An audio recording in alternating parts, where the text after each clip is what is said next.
भारत का रत्न अब हमारे बीच नहीं रहा। मैं बात कर रहा हूँ टाटा रतन की। इन्हें आप लोग अपनी स्क्रीन पर भी देख रहे होंगे। तो ऊपर वाले से दुआ करिए कि इनकी आत्मा को शांति मिले। रतन टाटा के बारे में एक सामान्य जानकारी हम लोग देख लेते हैं, इनके बारे में जान लेते हैं।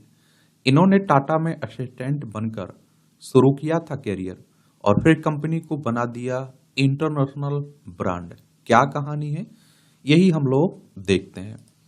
तो आप देखिए, रतन टाटा का जन्म 28 दिसंबर 1937 को नवल और सोनू टाटा के घर में हुआ था। उन्होंने 1962 में कॉर्नेल विश्वविद्यालय से वास्तुकला में स्नातक की डिग्री प्राप्त की और इसके बाद 1975 में हार्वर्ड बिजनेस स्कूल में एडवांस मैनेजमेंट कार्यक्रम पूरा किया। और उनके पिता नवल टाटा एक सफल उद्योगपति थे और उन्होंने टाटा समूह में महत्वपूर्ण भूमिका निभाई थी।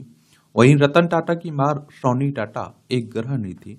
1962 में टाटा ग्रुप में सहायक के रूप में ये शामिल होते हैं। रतन टाटा 1962 में टाटा इंडस्ट्री में सहायक के रूप में टाटा ग्रुप में शामिल हुए थे। बाद में उसी वर्ष Tata engineering and locomotive company, जिसे अब टाटा मोटर्स कहा जाता है, कि जमशेदपुर संयंत्र में 6 महीने की ट्रेनिंग ली इन्होंने और विभिन्न कंपनियों में सेवा देने के बाद उन्हें 1971 में national radio and electronics company का प्रभारी निदेशक नियुक्त किया गया। 1981 में उन्हें समूह की अन्य होल्डिंग कंपनी टाटा इंडस्ट्री का अध्यक्ष नियुक्त किया गया और जहां भी इसे समूह रणनीतिक थिंक टैंक और उच्च प्रौद्योगिकी व्यवसायों में नए उपक्रमों के प्रवर्तक के में बदलने के लिए जिम्मेदार थे। वे 1991 से 28 दिसंबर 2012 को अपनी सेवानिवृत्ति तक टाटा समूह की होल्डिंग कंपनी टाटा सन्स के अध्यक्ष थे और इस दौरान भी Tata Motors, Tata Steel, Tata Consultancy Services, Tata Power, Tata Global Beverages, Tata Chemicals, Indian Hotels, Tata Tele Services सहित प्रमुख टाटा कंपनियों के अध्यक्ष थे। वे भारत और विदेशों में विभिन्न संगठनों से भी जुड़े हुए थे। रतन टाटा मित्सुबिशी कॉरपोरेशन और जेपी मॉर्गन चेस के अंतर्राष्ट्रीय सलाहकार बोर्ड में भी थे। वे सर रतन टाटा ट्रस्ट और एलाइड ट्रस्ट और सर दोराबजी टाटा ट्रस्ट और एलाइड ट्रस्ट के अध्यक्ष भी थे। वे Tata institute of fundamental research की प्रबंध परिषद के अध्यक्ष भी थे। वह कॉर्नेल विश्वविद्यालय और दक्षिणी कैलिफोर्निया विश्वविद्यालय की न्यासी बोर्ड में भी काम करते थे। अगर हम लोग रतन टाटा की उपलब्धियों की बात करें तो टाटा समूह के अध्यक्ष के रूप में 1991 से 2012 तक रहे। जगुआर लैंड रोवर की खरीद की इन्होंने 2008 में, कोरम की खरीद की 2007 में, टाटा स्टील की वैश्विक पहुंच बढ़ाया इन्होंने, टाटा मोटर्स को सफलता दिलाई इन्होंने, टाटा कंसल्टेंसी सर्विसेज की वैश्विक पहुंच बढ़ाना इन्होंने, टाटा समूह की वैश्विक ब्रांड वैल्यू में वृद्धि भी की इन्होंने। रतन टाटा को कुछ पुरस्कार भी, सम्मान भी मिले थे।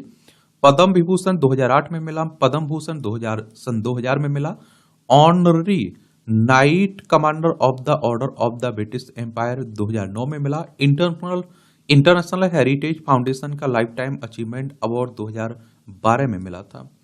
इनके बहुत सारे काम परोपकारी काम है, सामाजिक काम है, समाज के लिए इन्होंने बड़े काम किए। रतन टाटा को उनकी परोपकारी और समाज सेवा का कार्यों के लिए व्यापक रूप से सराहा जाता है। उनके नेतृत्व में टाटा ट्रस्ट और टाटा फाउंडेशन ने शिक्षा, स्वास्थ्य, ग्रामीण विकास और तकनीकी नवाचारों के क्षेत्र में बड़ा योगदान दिया है। कुछ प्रमुख पहलें देख लीजिए। शिक्षा में योगदान, तो रतन टाटा का मानना है कि शिक्षा समाज के विकास की कुंजी है। उन्होंने देश भर में स्कूल कॉलेजों की स्थापना में योगदान दिया। उन्होंने कई छात्रवृत्तियों की भी शुरुआत की और जिनसे लाखों छात्र लाभान्वित हुए हैं। स्वास्थ्य सेवा में भी इन्होंने काम किया। टाटा ट्रस्ट ने कई स्वास्थ्य सेवाओं और अस्पतालों में निवेश किया। उन्होंने कैंसर रिसर्च, एड्स के उपचार और ग्रामीण क्षेत्रों में स्वास्थ्य सेवाओं की पहुंच को बेहतर बनाने के लिए विशेष कार्य भी किए हैं। Tata institute of social sciences, भारतीय विज्ञान संस्थान जैसे प्रमुख शिक्षण संस्थानों को समर्थन दिया है। इनका प्यार भी हुआ, इन्हें लव स्टोरी भी है। प्यार होने के बाद भी ताउम्र रहे अविवाहित। रतन टाटा ताउम्र अविवाहित रहे। वह 4 बार शादी करने के करीब आए लेकिन विभिन्न कारणों से शादी नहीं कर सके। आपके ये की परिस्थितियां नहीं बन सकी। उन्होंने एक बार स्वीकार किया था कि जब वह लॉस एंजल्स में काम कर रहे थे तब एक समय ऐसा आया जब उन्हें प्यार हो गया, लेकिन 1962 के भारत चीन युद्ध के कारण लड़की के माता पिता उसे भारत भेजने के विरोध में थे, जिसके बाद उन्होंने कभी शादी नहीं की। कॉलेज के दिनों सवार हुआ था विमान उड़ाने का भूत।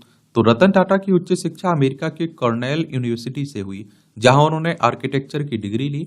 और उन्हीं उन्हीं दिनों की बात है जब रतन टाटा को जहाज उड़ाने का शौक सवार हुआ था।